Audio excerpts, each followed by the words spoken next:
झज्जर के बादली हलके में हुई कांग्रेस की जन आक्रोश रैली में पूर्व भूपेंद्र सिंह हुड्डा ने किए लोक लुभावने चुनावी वादे। भूपेंद्र हुड्डा बोले, अगर प्रदेश में कांग्रेस सरकार बनी तो हरियाणा प्रदेश में कर लेगी 300 यूनिट बिजली फ्री, 2 लाख युवकों को पक्की नौकरी देने का भी वायदा, किसानों को फसलों पर मिलेगा MSP। पूर्व मुख्यमंत्री भूपेंद्र सिंह हुड्डा ने परिवार पहचान पत्र को बताया परिवार परेशानी पत्र, PPP को खत्म करने की भी मंच से कही बात। झज्जर के बादली हलके में आज कांग्रेस ने जन आक्रोश रैली का आयोजन किया। इस रैली में पूर्व मुख्यमंत्री भूपेंद्र सिंह हुड्डा ने लोक लुभावने चुनावी वादों की झड़ी लगा दी। भूपेंद्र सिंह हुड्डा ने मंच से कहा कि अगर प्रदेश में कांग्रेस की सरकार बनी तो हरियाणा प्रदेश में 300 यूनिट बिजली फ्री कर दी जाएगी। इतना ही नहीं, उन्होंने 2 लाख युवकों को पक्की नौकरी देने और LPG सिलेंडर को भी देने की बात कही। जन आक्रोश रैली में पहुंचने से पहले पूर्व मुख्यमंत्री भूपेंद्र सिंह हुड्डा, राज्यसभा सांसद दीपेंद्र सिंह हुड्डा और बादली हलके के विधायक कुलदीप वत्स ने एक रोड शो भी किया। झज्जर जिले के बादली हलके के गांव माचरोली में कांग्रेस द्वारा जन आक्रोश रैली का आयोजन किया गया। इस रैली में पूर्व मुख्यमंत्री भूपेंद्र सिंह हुड्डा ने प्रदेश की बीजेपी और JJP सरकार पर जमकर हल्ला बोला, तो वहीं उन्होंने मंच से लोक लुभावने चुनावी वादे की भी झड़ी लगा दी। भूपेंद्र सिंह हुड्डा ने कहा कि अगर प्रदेश में कांग्रेस की सरकार बनती है तो हरियाणा प्रदेश में रहने वाले सभी परिवारों को 300 यूनिट बिजली फ्री दी जाएगी। इतना ही नहीं, उन्होंने LPG सिलेंडर की कीमत 500 रुपये करने और 2 लाख युवकों को पक्की नौकरी देने का भी वायदा किया। पूर्व मुख्यमंत्री भूपेंद्र सिंह हुड्डा ने कार्यकर्ताओं से चुनावी वादे करते हुए कहा कि प्रदेश की BJP JJP गठबंधन सरकार ने हरियाणा कौशल रोजगार निगम के जरिए नौकरियां दी हैं, जबकि प्रदेश में कांग्रेस की सरकार आने पर 2 लाख युवकों को पक्की नौकरी दी जाएगी और प्रदेश सरकार द्वारा लागू किए गए PPP यानी परिवार पहचान पत्र को खत्म कर दिया जाएगा। भूपेंद्र सिंह हुड्डा ने परिवार पहचान पत्र को परिवार परेशानी पत्र कहकर भी संबोधित किया। प्रदेश के लोकसभा चुनावी नज़दीक है, ऐसे में तमाम राजनीतिक पार्टियां वोटरों को साधने के लिए चुनावी वादे कर रही है। ऐसे में अब देखना होगा कि आगामी लोकसभा और विधानसभा चुनाव में पूर्व मुख्यमंत्री भूपेंद्र सिंह हुड्डा द्वारा किए गए चुनावी वादे कांग्रेस पार्टी के समर्थन में वोट दिलाने में कितने कारगर साबित हो पाते हैं। वहीं जन आक्रोश रैली के दौरान रैली को संबोधित करते हुए डॉक्टर कुलदीप वत्स काफ़ी गरजे और उन्होंने भारतीय जनता पार्टी के ऊपर जमकर निशाना साधा। उन्होंने कहा कि आज प्रदेश का हर वर्ग BJP पार्टी से दुखी है और समय आने पर इन सब का हिसाब लिया जाएगा।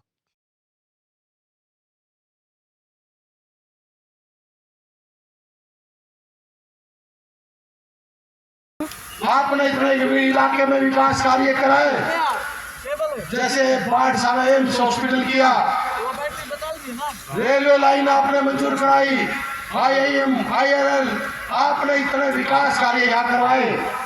एक तो आप बढ़ते ही आपकी बार स्कूलाना का बाईपास आप दीपेंद्र जी बढ़ा देना, ये इन लोगों की मांग थी।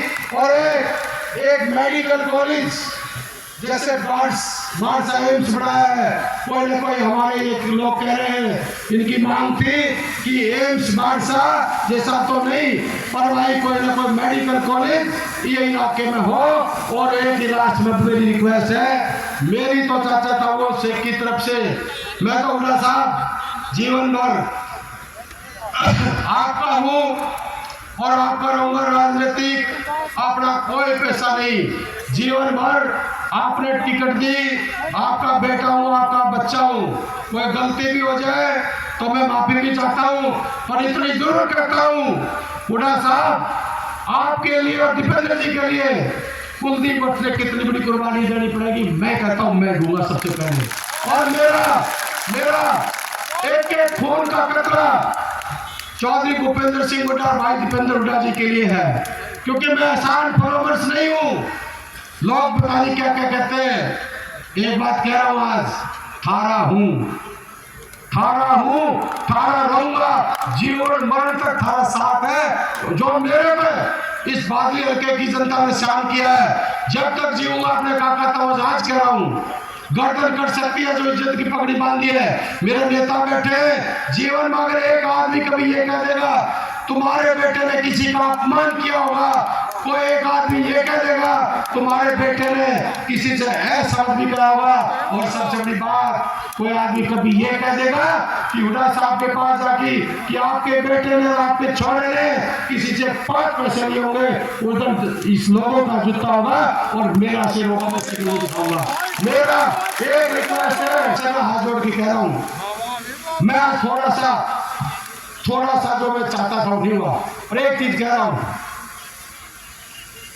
हाथ जोड़ के हाथ जोड़ी करके मांगू, अगर अपनी नस्ल में फसल बचानी है और इस खट्टर से पीछा छुटवाना है, तो ये जो शख्स बैठे हैं दीपेंद्र जी, मैं आत्मा से कह रहा हूं, नौजवान साथियों, चाची ताई काका, चाहे वो किसान कौम है, चाहे बीपीएल परिवार के हमारे एससी भाई हैं, चाहे हमारे युवा साथी हैं, चाहे हमारी काकी ताई बैठी है, घोषणा तो हुड्डा साहब करेंगे, पर मैं कह रहा हूँ हम बिटा के रख देगा। एक खट्टर की सोच है, आगे तुम्हारी मर्जी, सारे भाई एक होके छत्तीस बिरादरी का भाईचारा अपने भाई के साथ लग जाओ, इससे बड़ा मैं कुछ नहीं कहता।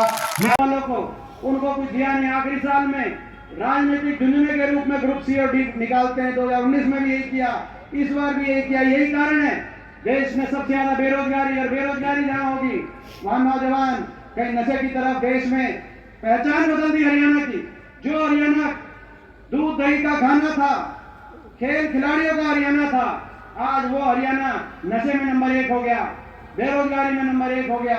आज ऐसी स्थिति इस सरकार में उन्होंने बनाने का काम किया। बेरोजगारी में, महंगाई में, सबसे ज्यादा महंगी बिजली आज हमारी सरकार थी। आपको याद होगा देश में सबसे सस्ती बिजली थी, और 4 बिजली बनाने के कारखाने, थर्मल के कारखाने हरियाणा में, कानपुर में, झाड़ली में, यमुनानगर में, हिसार में, और एक परमाणु का कारखाना फतेहाबाद में लगने का काम हुआ था।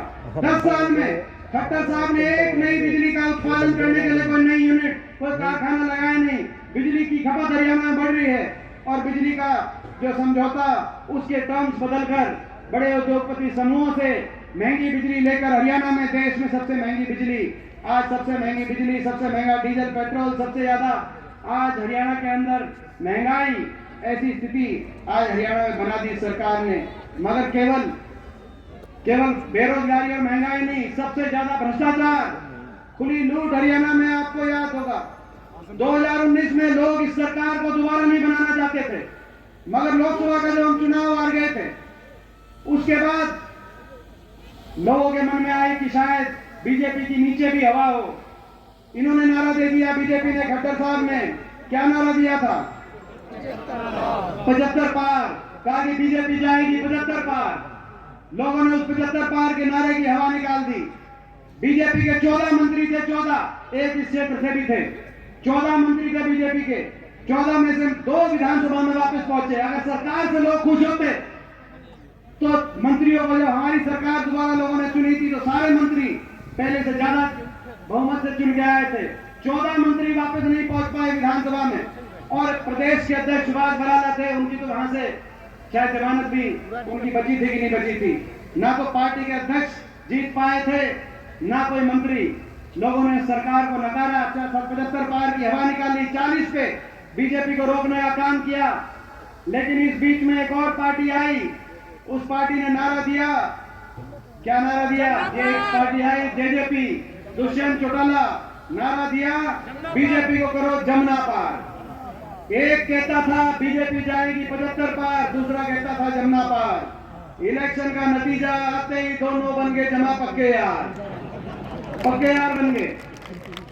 लोगों के साथ विश्वासघात कर दिया, और कहा लोगों के बीच में कि हमारा समझौता हो गया, 5100 बुढ़ापा पेंशन मिलेगी, इस बात पे समझौता कर रहे हैं और बीजेपी को समर्थन दे रहे हैं। मैं पूछना चाहता हूं आपसे, आज जब 4 महीने बचे हैं इस प्रदेश सरकार के कार्यकाल के, वो 5100 पेंशन किसी की आई या नहीं आई? मैं आपसे पूछना चाहता हूं, प्रदेश के लोगों से पूछना चाहता हूं।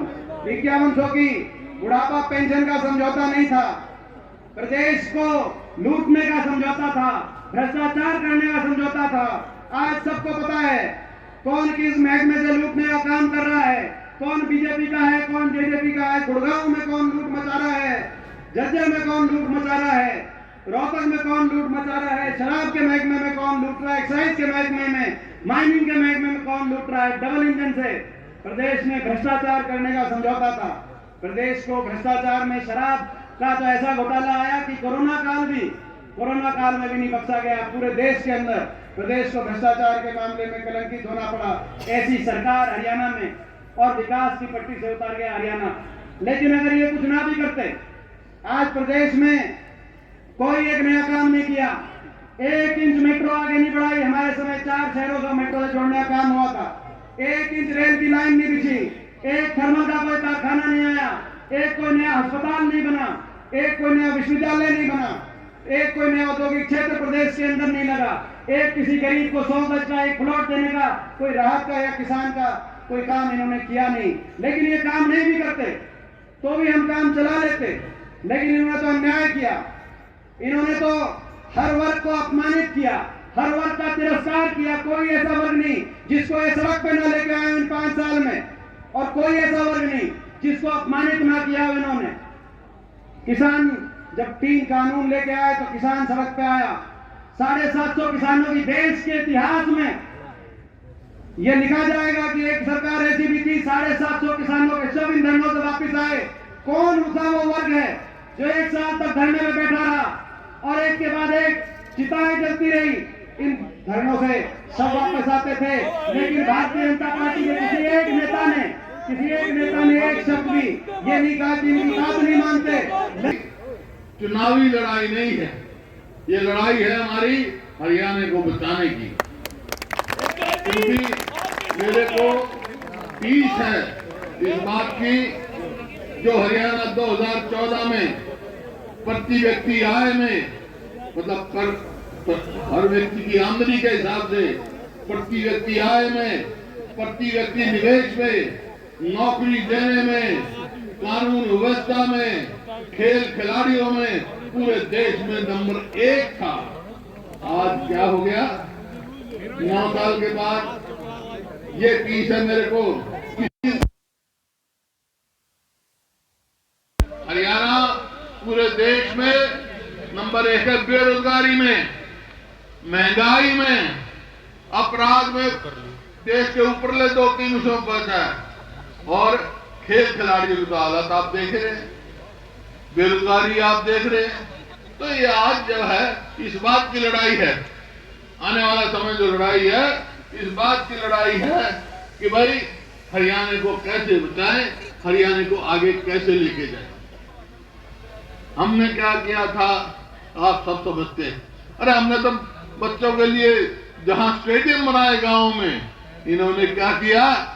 नशे में डुबा दी मेरी युवक साथी। नशे में कहां जाएंगे हम? इसी प्रकार से कोई भी देखो, जहां हमने स्कूल और कॉलेज बनाए ताकि जवान में हमारे बच्चे पढ़े लिखे आगे जाएं, इन्होंने स्कूल बंद करने का काम किया। अस्पताल में जाओ तो डॉक्टर नहीं, स्कूल में जाओ तो मास्टर नहीं, सरकारी दफ्तर में जाओ तो कर्मचारी नहीं। फिर कहां जाए भाई, कहां जाए? तो इस हरियाणा को बचाना है, फिर से हरियाणा नंबर 1 बनाना है। बनाओगे? और अब तो मैं यही कह सकता हूं कि आपसे पूछ सकते हैं, आप गांव में जाओगे, कोई जो भाई यहां नहीं है वो आपसे पूछ सकता है कि भाई अब तक कांग्रेसी सरकार आएगी तो हरियाणा नंबर 1 कैसे बनेगा, क्या क्या करोगे? पहले तो कर दिया इनने, तो जो करा मेरा 1 यूनिट तो बिजली नहीं बनाई इनने। हमारे आने से पहले बिजली एक बहुत समस्या थी, 1 इंच मेट्रो नहीं बढ़ाई, 1 इंच रेलवे लाइन नहीं लगाई, एक बड़ा कॉलेज नहीं बनाया, यूनिवर्सिटी नहीं बनाई। तो किया क्या भाई ने? आप इनके वो देखो मैनिफेस्टो, क्या क्या वायदे किए थे और किया क्या। तो आपसे पूछ सकते हैं, अब भाई आप कांग्रेस आएगी, आप साथ दे रहे हो तो वो क्या करेगी। मैं तो ये बताऊंगा आपको कि भाई कांग्रेस आएगी तो कांग्रेस हम क्या करेंगे। हम करेंगे भाई, सबसे पहला काम तो करेंगे, मेरे बुजुर्गों की पेंशन जो है 6,000 रुपए करेंगे। 6,000 रुपए के 12,000 कर जाएंगे, समझा। और इसी प्रकार जो कर्मचारी हैं उनको पुरानी पेंशन लागू करेंगे हम। और पहचान पत्र, आईडी का पहचान पत्र, ये चालू लगाकर बहुत सारी पेंशनें काट दी, कईयों के राशन कार्ड दिए, वो सबके चालू कराएंगे और इनसे इन पर पत्र का पीछा छुड़वाएंगे। ये परेशानी पत्र है, ये परेशानी पत्र है, परिवार पहचान पत्र नहीं है। परेशानी पत्रों से चुनवाएंगे और सरकार बनने पे किसान, देखो इनका वायदा था कि 2022 तक हम किसान की आमदनी दुगनी करेंगे। किसान की आमदनी तो दुगनी नहीं करी, लागत दुगनी कर दी। 2014 में बोर्ड लगा होता था हरियाणा में जो है दिल्ली से सस्ता डीजल, अब वहां लग रहा है दिल्ली में हरियाणा से सस्ता डीजल दिल्ली में, आपके सामने है। मतलब लागत महंगी कर दी, लागत दुगनी कई गुना कर दी, आमदनी दुगनी किसान की नहीं। वो और भाई आज के दिन 2 लाख सरकारी पक्की नौकरी खाली है, नहीं लगाई इन्होंने। जैसे दीपेंद्र ने बताया, बाहर के लगा रखे छोटी मोटी जितना है, उसमें भी एक और बना रखा है रोजगार का निगम है, कौशल रोजगार निगम। उसमें कच्ची नौकरी जो कोई अग्निपथ कर रखा है ना पेंशन। 18 साल का छोरा भर्ती होगा, 22 का घर आ जाएगा। अरे 21 साल तक उनकी शादी नहीं कर सकता, 21 साल का होगा उसकी सगाई कौन करेगा, 22 का तो घर आ जाएगा भाई। नहीं तो पहले फौज में भर्ती होते जब सगाई आ जाती थी। तो ये जो क्या है, इसी तरह एक कौशल रोजगार निगम है, कच्ची नौकरी, तनख्वाह कम और कुछ भी नहीं, उसमें भी कोई मेरिट नहीं, कोई रिजर्वेशन नहीं, कोई मेरिट नहीं। देखा तो भाई हमारी सरकार बनेगी तो आज 2 लाख पक्की नौकरी लगाएंगे, 2 लाख हमारे बच्चों को भविष्य में। और एक जो है ना, ये जो घरों में है बिजली, आज हर घर में है ना, गरीब आदमी भी है तो भाई 300 यूनिट बिजली फ्री देंगे, 300 यूनिट बिजली फ्री। अरे कि मेरी बहन बेटियां बैठी भाई, आजकल कोई गोफ्ता में लाकड़ियां में तो रोटी पोता नहीं, कोई गैस के सिलेंडर रखे हैं। गैस की सिलेंडर था हमारे समय में 400 का और अब हो गया कितना, 1150 का। अगर हमारी सरकार आएगी तो गैस के सिलेंडर की कीमत होगी 500, उससे बात नहीं होगी। महिलाओं के लिए एक अलग कार्यक्रम बनाएंगे, वो अपने मैनिफेस्टो में डिक्लेयर करेंगे हम। सबसे ज्यादा अगर समाज में प्रमुख काम है, जिम्मेवारी भाई सबसे ज्यादा ये निभाती हैं, पूरा परिवार संभालें, सारा काम करें, तो इनके लिए अलग बनाएंगे और बनाएंगे। तक की सीट का तो पूरे देश के अखबारों में छपता था कि दीपेंद्र हुड्डा पूरे हिंदुस्तान में सबसे ज्यादा वोटों से जीता, रिकॉर्ड था। ये पिछला चुनाव नहीं कामयाब हुआ। तो भाई भी यूं बताओ, वो पिछला जो रिकॉर्ड रहा आपका, देश में सबसे ज्यादा वोटों से जीतने वाला कौन होगा? बस यही है, और इनसे संघर्ष करना पड़ेगा। आपसे इजाजत लेना आया हूं मैं, क्योंकि फिर मेरे को सारे हरियाणा में जाता है भाई। इनसे जो है बीजेपी जेजेपी से एक टक्कर और लेने का दिल करता, मैं ले लूं भाई, साथ दोगे? हाथ खड़े करके बता दो। बहुत बहुत धन्यवाद। जय हिंद।